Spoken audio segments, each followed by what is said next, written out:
Machiegni Nyakwaramogi Ajuang kaka wuono wuoth okela Homa Bay County kamoro ni Wangching location Rachuonyo North kuma bende adhi romo gi japur miluongo ni Charles Odindo man gi lony korka pith mar muogo kata kihero cassava gi dho ngere. Thoth ji ong'e maber kata ong'iyo ni kaka itedo mariewa en mani en gimichwako tibole chumbi tikete mesa ji madho kode chai. Oyo piny oloko. Gisani wan gi value additions mopogore. Inya tedo chapat, inya loso kek, inya loso mkate, to bende muogo ni be inya chiele maber mamadh kode chai kata inya chame kata ka chiemo mar lunch kata supper. Yena mondo akaw thuolo mar rwakie chenro mar jumani kaka pile luonga ni Alori nyaka Black machiegni uru.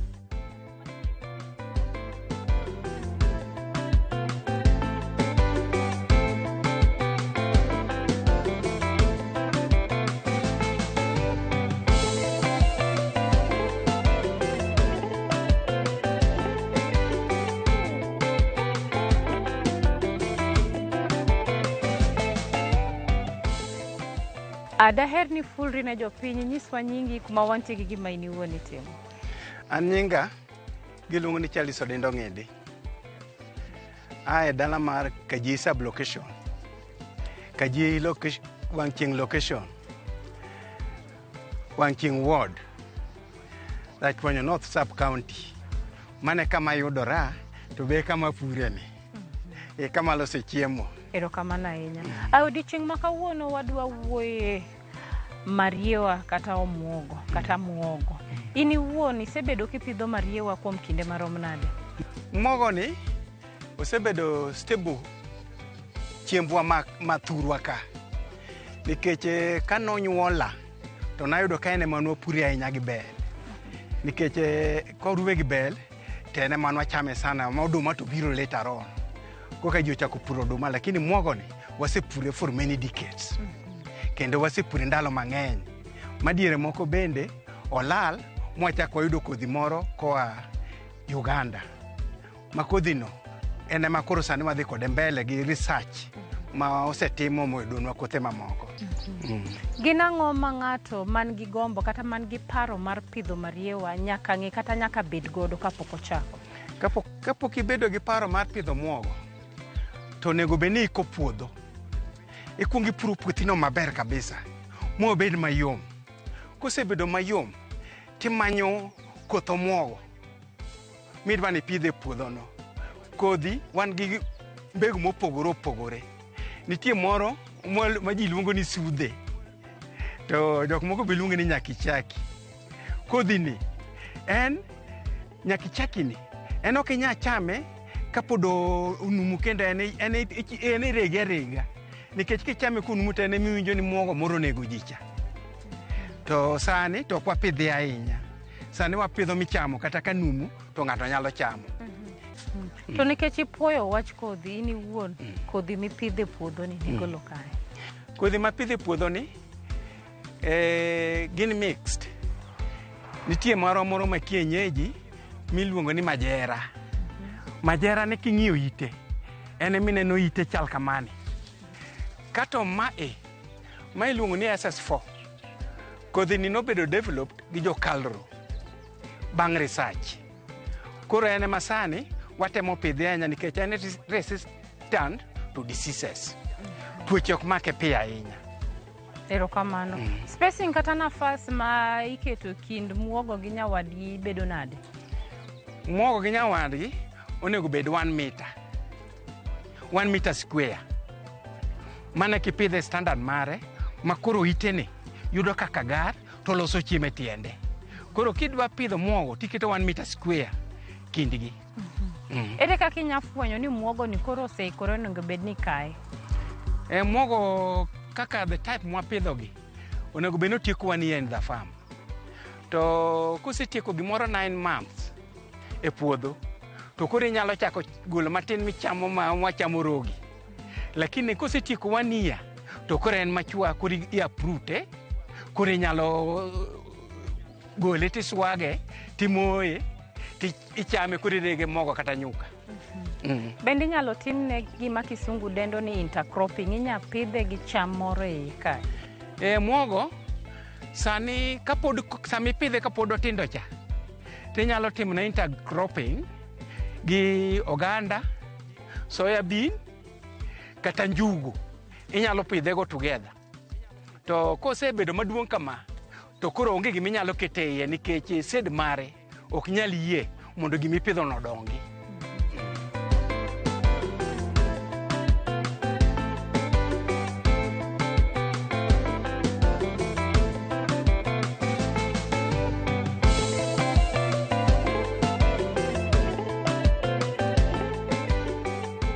Muogo timo maber even in dry areas nikech en drought resistant.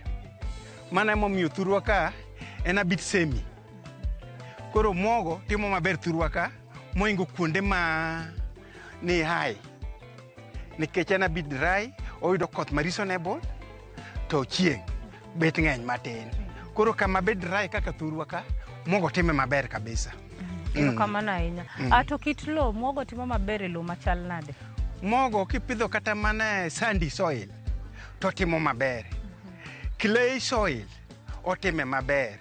Loam soil otime maber, lakini kama otime maber saidi to loam stroke sandy soil otime maber sana. Ini wuon kani pidho muogo ni, adoyo no bedo didi. Isedoyo didi chakre pidho? Muogo ni nyaka pidhe, osedoye ding'wen. For the 1 year, almost 1 year. Mosebedo ge ginene e puodho ka, osedoye ding'wen, ma kama koro gikene to ok inyal doye nikech sani kidoye, kiketo ji ni doye to gidhi ketho tiende ka, to tiende ne muogo emichamo. Koro miyo nitie kisedoyo ding'wen ka nitie a certain level, to koro iwewe nyaka sama ibiro gole. Yes. Bende ini wuon nitie fertilizer kata mbolea mitiyo godo e pith mar muogo ni? Muogo ok dwar mbolea, kendo kama mbolea nitie ok otime maber. Odwaro kama mbolea ne tin, kanya ma muogo time maber. Miyo kaka kamineno ni, kineno kamoro kacha nigi mbolea mang'eny, done kaka muogo odongo dhi malo sana. Inyalo ni kodongo dhi malo kamano, to tiende to bet tin. To kamineno kodok piny kaka kanyo, ibiro yudo ka muogo no tiende nitie miyudo mana ka tiende oliero ni. Koro muogo timo maber kama bet otuono. Erokamano. Kidienje di mar muogo ma nitiere to ini wuon kaka japur, ang'o miyo ni yiero kidieny ma ini wuon ipidho? Kidienje mag muogo ng'eny, lakini mana pidho ni, in fact en masano timo maber e thurwa ka. Although nitie jokalro kaka wan jopur mapuro gi Nyawest. Nyawest otudre gi jokalro. Koro nitie mbegu moro ma gidevelop sani mabiro wuok in 3 months time. Mano be kowuok to wabiro kela na wang'iyane ka bo nyalo timo maber e lopwane. Yes. Erokamano ahinya. Gin pogruok mane ma in kaka japur inyalo fwenyo go muogo makech go muogo ma bende ber ka gichamo? Muogo makecha inene gi e ite. In fact muogo gi i-identify gi e itgi. Kaka ineno mamako ni, ma iluongo ni SS4. SS4 ni ineno ite kaka chalo. To moro manyisi cha miluongo ni majera, en inono ka ite tindo tindo. To moro maka cham ka numu to nego ji cha, iluongo ni nyakichaki, en ite dongo dongo kendo bocho. Koro muogo ing'e gi e ite kijapur, to kiseneno ite no ting'e ni ma type machal kama. Yes. Wawach ni samise keyo mise golo muogo e puodho. Inyalo duoko muogo ni e puodho ni koso nyaka timne rotation? Any crop, pur mora mora, nyaka tim crop rotation. Kamineno koro muogo nitiere, ne wapidhe bando, ka bando wuok to waketo sunflower, ka sunflower wuok to sani koro en gi muogo. Ka muogo ni chako wuok tiduogo bando ka bando wuok ikelo sunflower koka kendo chimi timo nade ichako iduogo e muogo. That crop rotation kelo gimoro ni fertility, nikech gima muogo chamo opogore gi gima bando chamo. Koro nyaka watim gima iluongo ni rotation of the crop. Yes.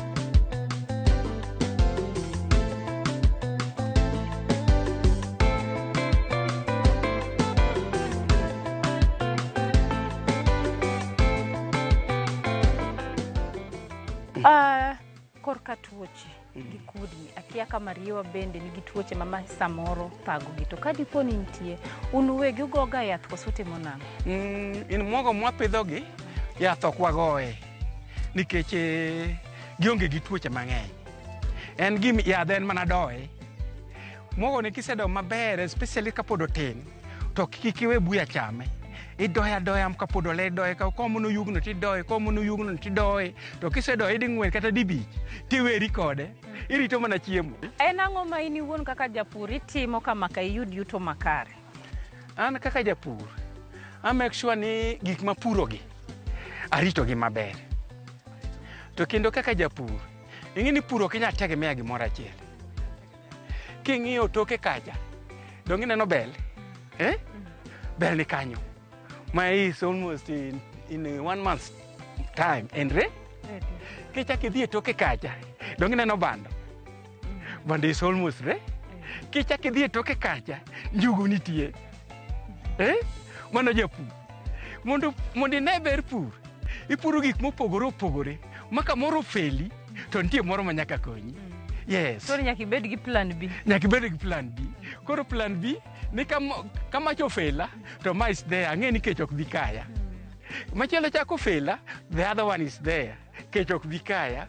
Koro mano kaka japur nyaka ibed gi plan B. To nikech kipidho gimoro achiel kaka Kenya ng'ini wahero bando, to bando kofel kaka sani season mar bando ok ber ahinya. Manyiso ni ka bando no fail tionge gi ma to chuno ni kech nyaka dhi kayi. Yes. Shelf life kata sama wawach ni segolo Mariewa e puodho, onyalo bedo ko e kinde marom nade kapok okethore? Mariewa kisegolo e puodho mi swage, waluongo ni swage, mitimo ne gimiluongo ni chipsing. Kisetimo mano mi en well dry, to nyalo tiyo kata 1 year kapod ober abera. Manyiso ni sami kane no kech ok nyal kayi, nikech igolo mana matin tirego tichamo, to kitero bende ka in gi excess to be ichake kawo iuso to dhi e market tiyudo pesa. Koro en gima nyalo tieko 1 year ka onge problem, bora ni provided ni kete gine kaka wan gi bag man gi jwala iye cha, ma kiseketi iumo dhoge maber to koro kata weevils ok nyal donjo kuome. Yes. Erokamano ahinya. Kia ni nyiso land preparation, ere kaka un uwegi alwora ma bende wantie odiochieng' ma kawuono uiko lo? Alwora ma wantiere ni wadhi gi season. Wan gi seasons ariyo. First season chakore dwe mar 2 nyaka dwe mar 7-8. Kato second season chakore dwe mar 8 nyaka dwe mar 1. Koro koromo gimoro dwe mar 2 kanyo wa prepare the land. Ma karomo the end of February to is a planting season. Mano koro iseiko puothi ma iseketo kama muoge dhi yude, ma kiketa keta ni to ipitho muokino to inyalo intercrop gi gimoro amora. To kisegolo gimi pidhe godo no to muoge ma koro dong'. Koro kichak itimne intercropping kendo. Koro en doya. Koro itiyo mana tich doyo. Mana kaka watiyo thurwa ka. Nikech kwa tiyo kamano eka iyudo chiemo maber. Kendo thurwa ka wapuro gi tinga, kata kamineno wantie ni tinga ma chopuro. Wapuro gi tinga ma ka tinga isekelo to goni gaga maber. Tiyudo ka your land is very soft. Ma kipidho gimoro to giri no dongo maber nyaka black. Erokamano ahinya.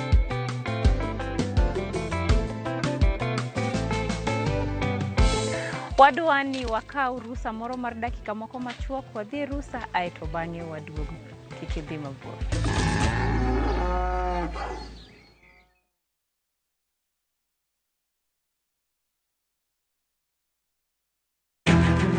Wakelo ni chenro mar ohala kod lony gi dongruok mopogore opogore. Ohand kinyosi nigi pesa kitimo gima dwarore. Weche makende moa kuom jogo makelo lokruok e ngima dhano. Ohala ber nikech ohala puonji managerial skills. Lek ma in go iriembe mineni gigo chopo. Chakre gi jogo mane ochako ohala manyien. Kalure gi kaka nachako gi kuma achope. Ohala ni en ohala maber. Nyaka jotelo molony e timo ohala. Akwanyo jodala wate odogi ohala. Ne pek mane gikalie. Pod waonge uhuru mar ohala. Loch mane giyudo kod kinda mane gitimo e manyo gik mabeyo beyo. Ka jaohala ok inyal chako project ka ionge gi market. Tudri gi Cleophas Oluoch e ohala gi mwandu. Tich ang'wen ka tich ang'wen chakre saa 1:45 otieno.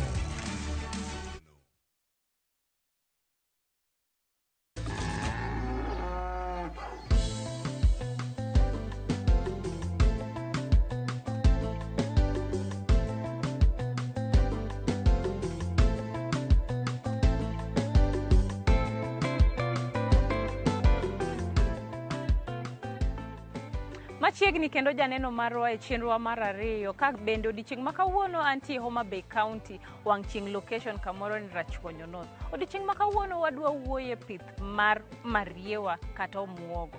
Thothu ang'enu ng'e mani mariewa ni en gima ichwako achwaka tibole chumbi tichame. Odiochieng' ma kawuono wadwa wuoye value additions.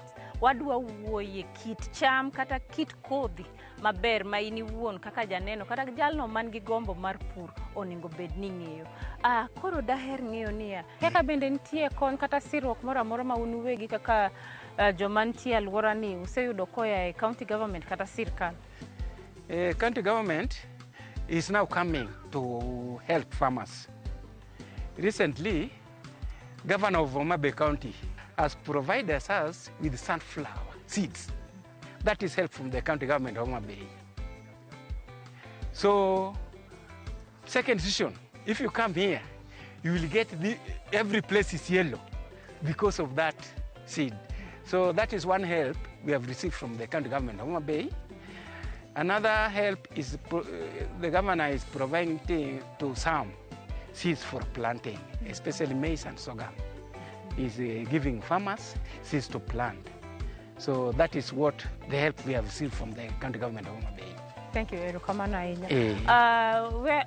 Ere kuma in iwuon inenorie higni 5 ka kinde nitie? From now. Higni 5? I'm seeing myself to be a rich man since I'm a farmer. I'm going to be rich through farming. Yeah. Yes. Through farming, I'm seeing I'm going to reach somewhere.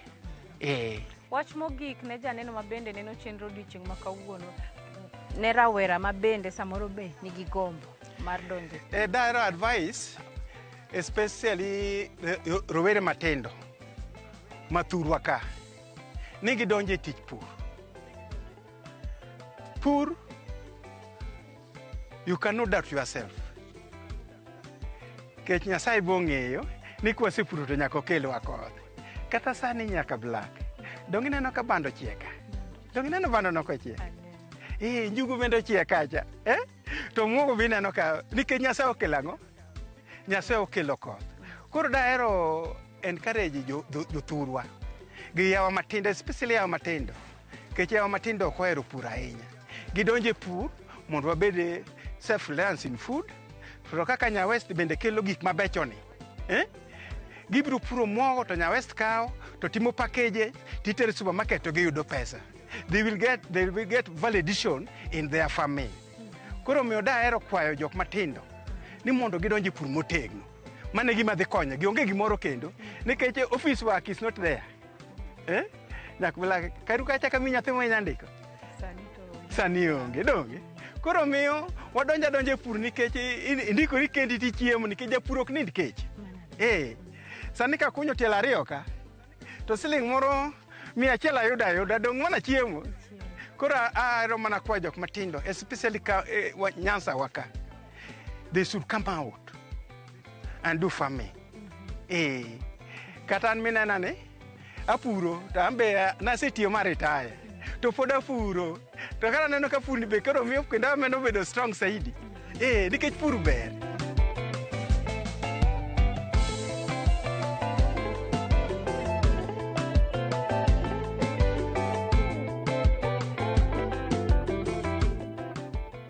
Sama wawuoye kit kidieny mopogore mag muogo. Koro inyalo lero ne jopiny kata inyalo nyisowa kit pogruok ma ng'ato nya fwenyo go muogo. Type ariyo man go e puodho ka manyalo nyisou. Minena mako itene. Ma nyaka black. Ma iluongo ni majera. Majera ne king'iyo itene. Teno ka itene tindo tindo kendo en very green. Opogore gi ma. Mae nitie pogruok. Dona ka pogruok nitie. Koro ma majera. Majera ni ichame kata ka pod andiki kama, it has no effect. To ma waluongo ni SS4. Ma be king'iyo itene tindo to kendo biro ok en black ahinya. Kata ka ineno ka en rangi ne opogore. Rangi ne dona ka ma biro makwar. Moro ni biro ma green. Koro ma waluongo ni SS4. Koro SS4 ni nobedo developed by Calro after research. So it is resistant to disease. Na embe chame. Lifespan mare in a farm is 1 year. After 1 year, it is ready. You can just harvest it. To moro ni majera. Majera ni be the 1 year. Their lifespan is the same. Kaito spacing be no wuoye aneno. Spacing be no wuoye 1 meter by 1 meter. Yeah. Here come on.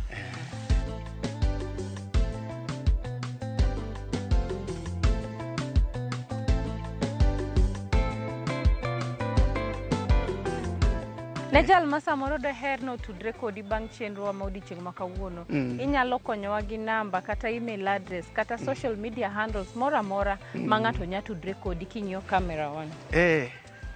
An kidwa manya tibiro manya 07 38 440 919. That is Airtel. Safaricom 0711 48 21 33. Email address iluongo ni charlesngedi2@gmail.com.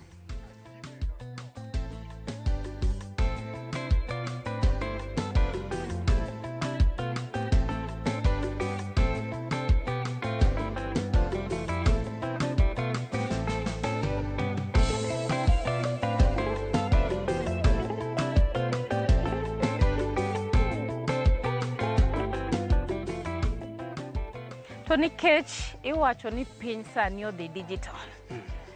Gik ma dhano nong'iyo ni timo sani opogore. Odiochieng' ma kawuono wawuoye value additions. Githuolo ma bende wan godo sani en niya. Gik ma be wasewache puodho kae. Value addition kaka wach cake, kaka wach mkati, kaka wach crisps, kaka wach chips go. Wadwa dhi neno. Yiena mondo akaw thuolo mondo achiel kachiel wadhi wane kit value addition ma bende yudore wang' chieng' location kae. Wadhi. Karibu.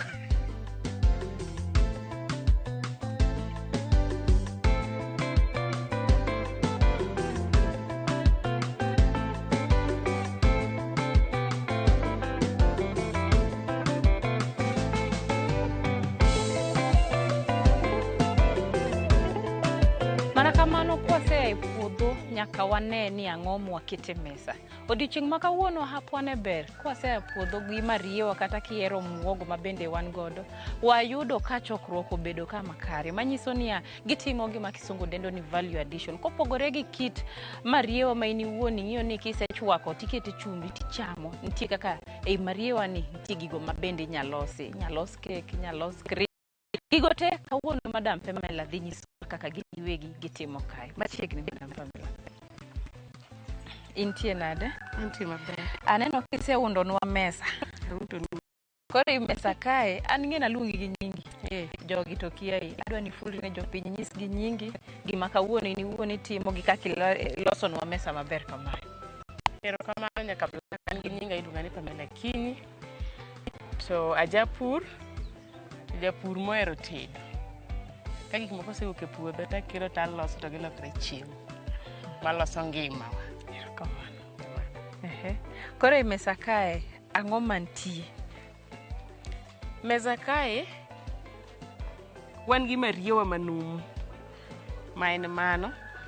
Koro mariewa manumuno kosewuok e puodho tikele ing'ade.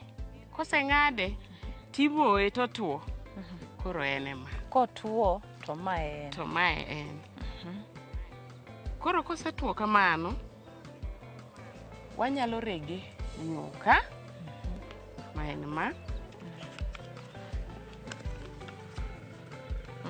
mano en nyuka. Inyalo rege, iriwe gi gik moko machalo bel, soya, obedo kuon bende. Mano timore.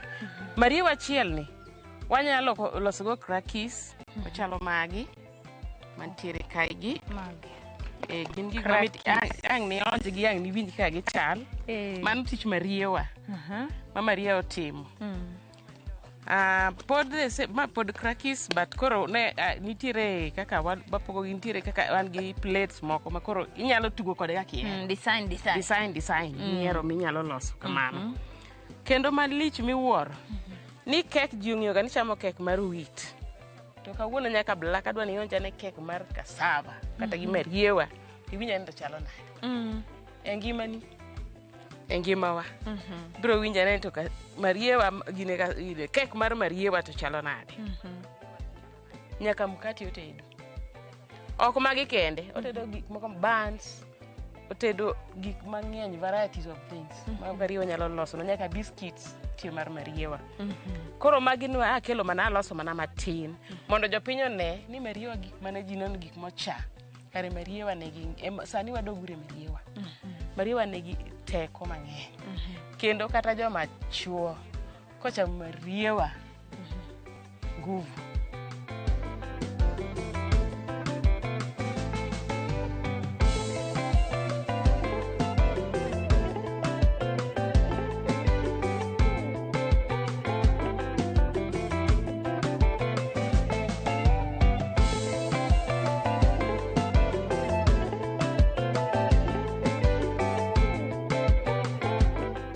Eno kaka kegno yo.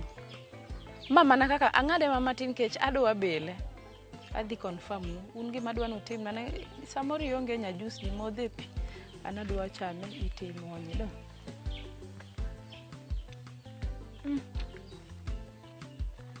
Ma itedo kawuono gokinyi?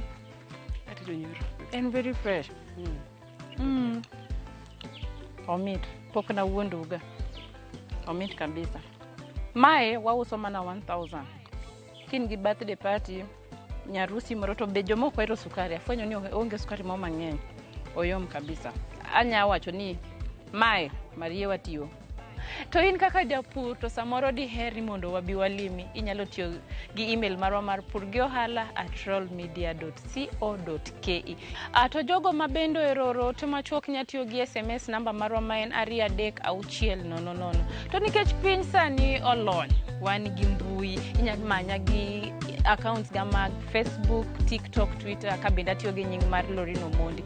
To karuoth oyie, wachakwa rom juma manyien. Longani ya Lori nyaka Black. Kariti masani.